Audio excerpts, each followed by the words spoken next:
Okay, welcome back. So this video is going to be on the origins of the Babylonian dark arts.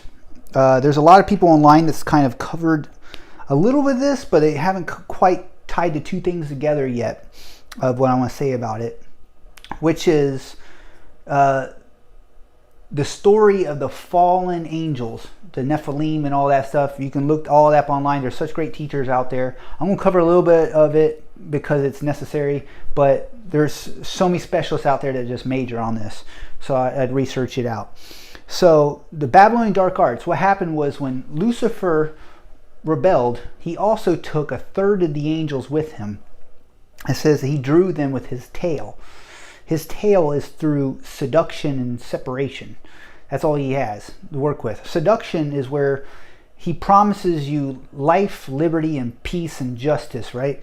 But in the end, sells you short because he wants his agenda. This is where you always go after somebody else and use those people to get what you want done. Okay, this is what he does. So he's doing this, and he gets us to do it too. And we do it one to another, whether it's race baiting or through what they call sexism, racism, all that stuff.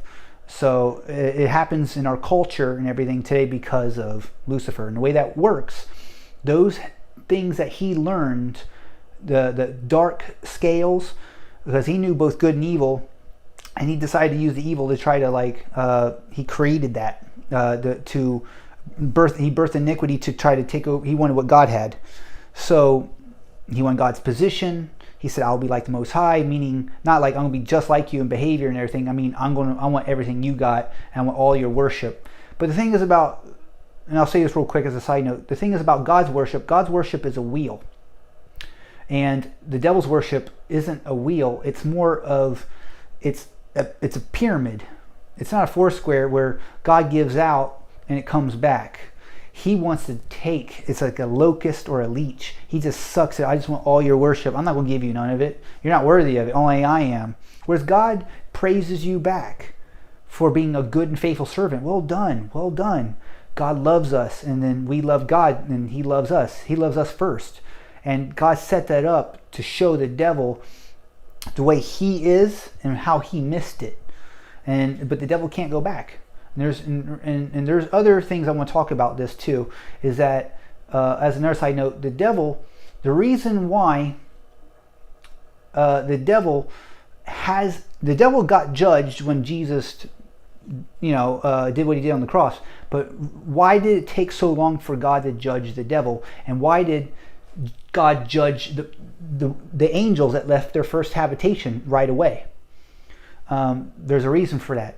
The difference between Lucifer, when he rebelled, and what the angels did are completely different. Lucifer spoke something and changed his nature. The others didn't do that. They just left. And then God created this whole thing. So when God created this whole thing of the earth and stuff and judgment, and so he could do all that, they could be judged right away because the game wasn't set up for them. It was set up for Lucifer. God had to make this whole thing to where it was applicable for the devil to play. And but he had to. But the angels, when they left, it's all going to make sense here in a second. I have to say this though. When the angels left, they mated with women. That's in Genesis 6, and they created giants. That's where giants came from.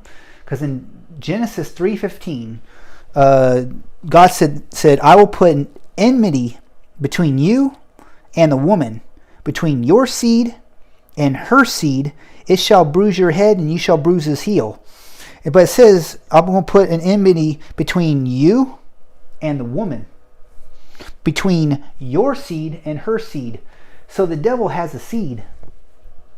So where did his seed come from? Number one, his seed is his words. The words is his doctrines, is his counsel, is his wisdom of how to be like him. That's number one. Number two, his seed is also mating.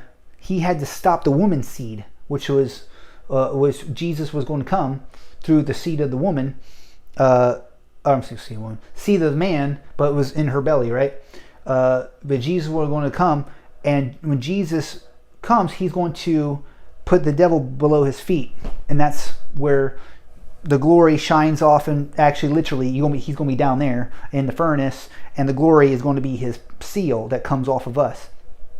So, but the devil has his seed, and that seed of his doctrines, of the giants, what he had to do with the seed was make sure the woman's seed doesn't come. They had to stop Christ from coming. So he had to so when the angels left, here's what they did. And this is in the book of Enoch, is that when the angels came, they not only just mated with women and created giants, they made a deal with the people here. They gave them, that's where the Babylonian dark arts came from. It was the art of seduction, art of separation, alchemy. It was like they understood everything, understood the human body, everything, because the angels were there when God made everything. And so they were doing something to set up a monopoly. That's what it's all. They taught them about money changing, everything about economics, all the stuff. Like they had to create a one world system. All those arts, the dark arts, came from them. It not only to stop the Messiah from coming by polluting all of the seed and corrupting all the seed, and that's when God wiped everything out with the flood. They're all like half breeds, except down to Noah. So the devil was winning.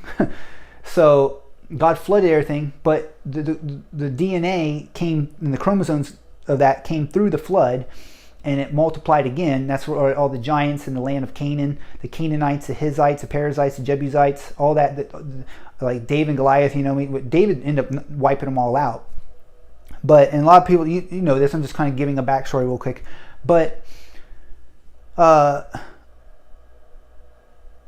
those dark arts was setting up something, not just to wipe out the Messiah from coming back then, but also a one world kingdom. Why a one world system? What does that do? Like, what does a one world system do? Like, how does that like figure into the whole plan? Well, you have to understand that when Lucifer fell, God made it to where, okay, I have to create this thing where, okay, not only do I have to solve the rogue problem, I have to also make a prison for you. That's the devil. God had to make a prison for him. But also, he's like, God is fair. He made it to where the devil can win. Because the devil, remember, this is why the devil is still free. He's been judged already, but how come he's not bound in hell? Because God made it to where every generation, because every seed produces after its own kind, we're all in the loins of Adam. That's where we all came from. We all came from Adam. That big branch that's still going today every generation, every nation has a chance to choose God. And every time you do, God gets to harvest you and take you to heaven. But the ones that don't, you age and die and stuff, and then you lose your body and you go down to hell. But all Lucifer needs, here's the game that he's playing. All he needs is one out of all these generations and nations. He just needs one to look like him. That's his seed. There was one that was very close, and his name was Nimrod. What Nimrod did was he built the Tower of Babel. He took all the Babylonian dark arts. After the flood and everything, this guy was becoming a mighty one. He was becoming like a Nephilim. Now, here's the thing. When you're a mighty one, you're a mighty hunter, it says he was a mighty hunter. In the book of Revelation, Jesus Christ, it says that there's a beast that will ascend out of the bottomless pit. It says he's the angel of the bottomless pit. This angel, this beast, his name is Apollyon and Abaddon, meaning destroyer. Who else is a destroyer but a mighty hunter? This guy was so close to Satan, you might as well call him, if you've seen Nimrod, you've seen the devil. If you've seen Jesus, you've seen the Father. Because here's the thing. Lucifer said, I will be like the Most High. So if God has a son, Satan has to have a son. So in order for Satan to win the game, you have to understand that he's part of the game too. God is fair and just. God's like, I'm going to make it to where you can climb back up here. You can climb back up to heaven and try to take my throne. All you need is one person.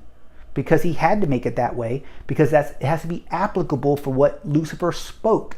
Lucifer said, I will be like the Most High. I will exalt my throne. Well, if God made this whole thing, but I was like, well, I made the whole thing to put you in prison, but I made it to where you can't really get back up here.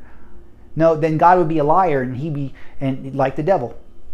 You have to understand this. I have to paint this backstory because you have to understand this to understand the original teachings of Job. So this is why I'm laying this groundwork. So Lucifer has to, here's the way the whole thing works. He needs a body. They all have to work together, because when God scattered the,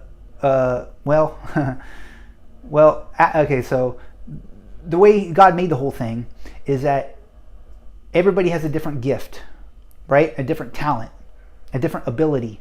And they all have to work together as a body to build a city, to build a nation, to build a kingdom. And so because that, God's system of doing things is a four-square system, but the devil's is a pyramid scheme, or a monopoly. That's what Babylon was. So all those people were working for Nimrod. He had them stuck in this one world system, working for him, building up the tower up to heaven. Because what Nimrod, all he had to do, and this is why they're building the tower, they had, number one, make themselves a name, lest they be scattered. Because the name of the game is to gather or scatter. God has tried to gather people together to build them up so he can glow them all like fire to finish the game. That's how God wins.